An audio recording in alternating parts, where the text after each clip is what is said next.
अब वो कहानी सुनिए सावित्रीबाई फूले के बारे में। ये लड़कियां सुन लें कि जब सावित्रीबाई फूले उस स्कूल में पढ़ाने जाती थी तो क्या उनकी दुर्गति प्रतिक्रियावादी ताकतें करते थे, ताने मारते थे।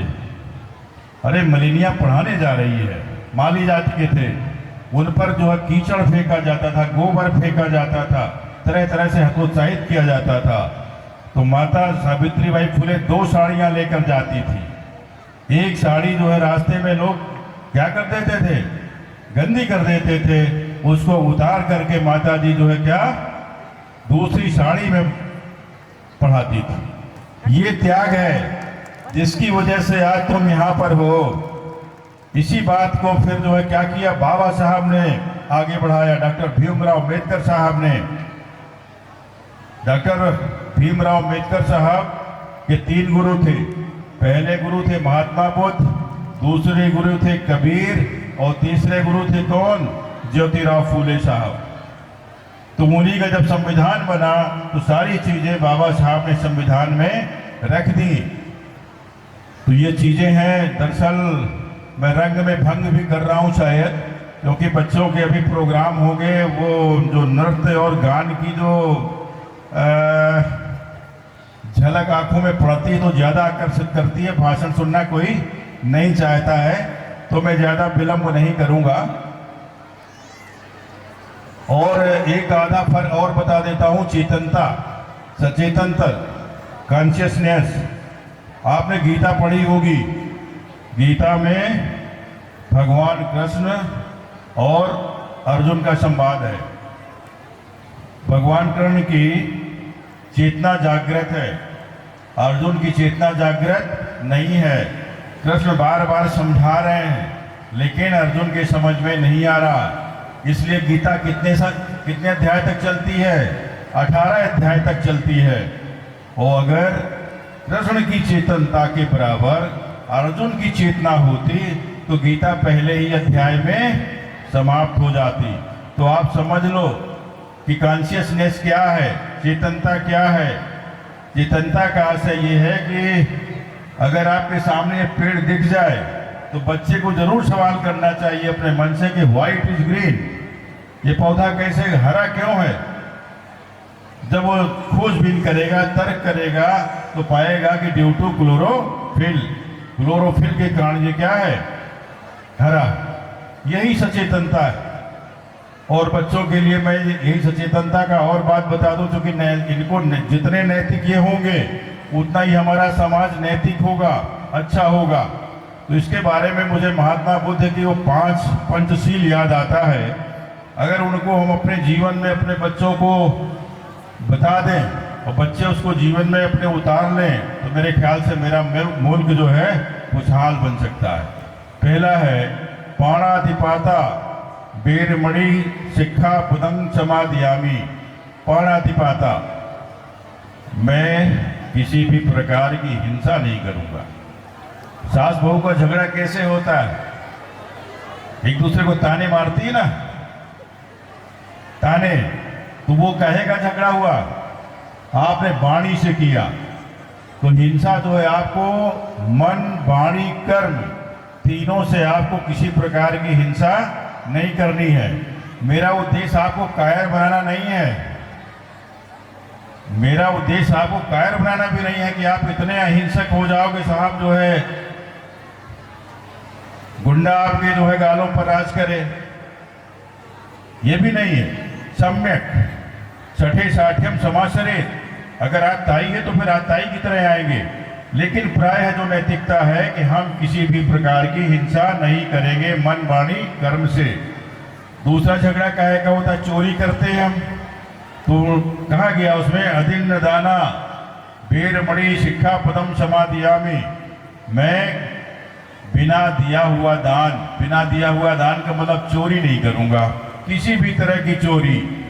साहित्यिक चोरी भी होती है विश्वविद्यालय, इसलिए मैं बता देता हूँ कि साहित्यिक चोरी भी होती है। एक आदमी की थीसिस दूसरा आदमी चुरा लेता है, कह देता है मेरी है। कामेषु मिच्छाचारा वेरमणि शिक्षा पदम समादियामी, बहुत महत्वपूर्ण है।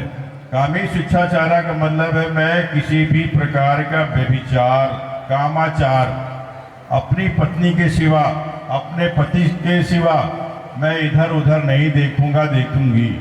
अगर इसका झगड़े इसके भी बहुत हैं, आए दिन आप अखबारों में देखते रहते हैं, कलह रहता है, घरों में अशांति रहती है। अगर इसको तो अपने जीवन में उतार लें। और अगला है सुरा मेरे मज पमादिठाना भेरमणि शिक्षा पदम समाधियामी। सब आदमी कहे का शिकार है, दारू गांजा पार करो, तैर के दरिया पार करो। बहुत शानदार सर, बहुत शानदार। मोहब्बत की दुकानें खोलो। और फरमाइएगा। मोहब्बत की दुकानें खोलो, खुशबू का व्यापार करो। मोहब्बत की मुल्क में मोहब्बत की कमी है, नफरत का इजाफा हुआ है। इसलिए कहता हूं कि मोहब्बत की दुकानें खोलो, खुशबू का व्यापार करो। इश्क अगर खता है, इश्क अगर खता है तो एक बार नहीं 100 बार करो। क्या कहने सर, क्या कहने।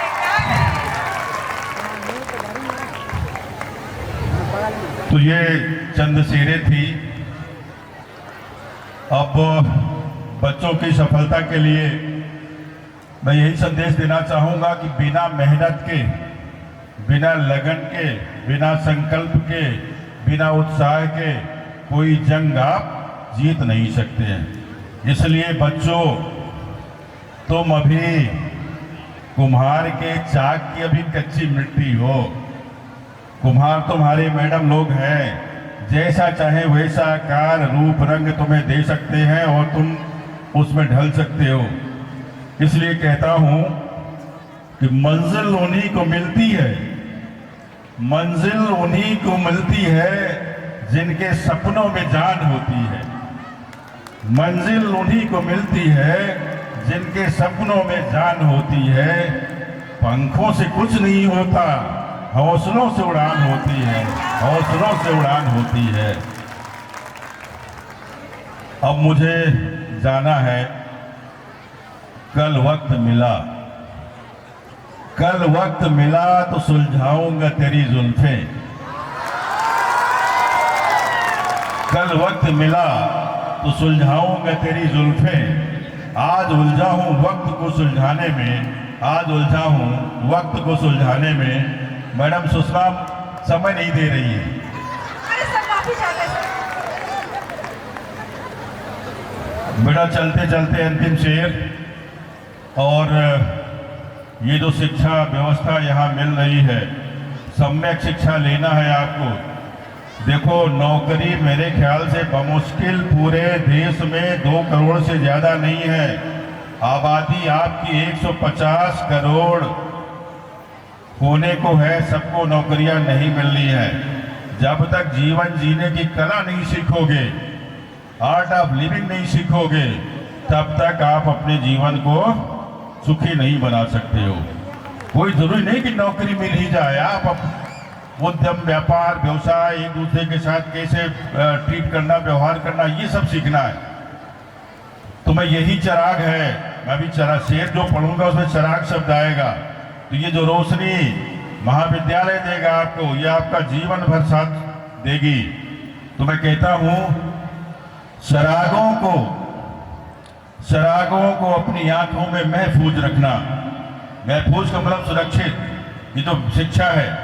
चिरागों को अपनी आंखों में महफूज रखना, बहुत दूर तक रात ही रात होगी। चिरागों को आंखों में महफूज रखना, बहुत दूर तक रात ही रात होगी। मुसाफिर हो तुम भी, मुसाफिर है हम भी, फिर किसी मोड़ पर मुलाकात होगी। बहुत धन्यवाद सर, बहुत धन्यवाद। चलिए।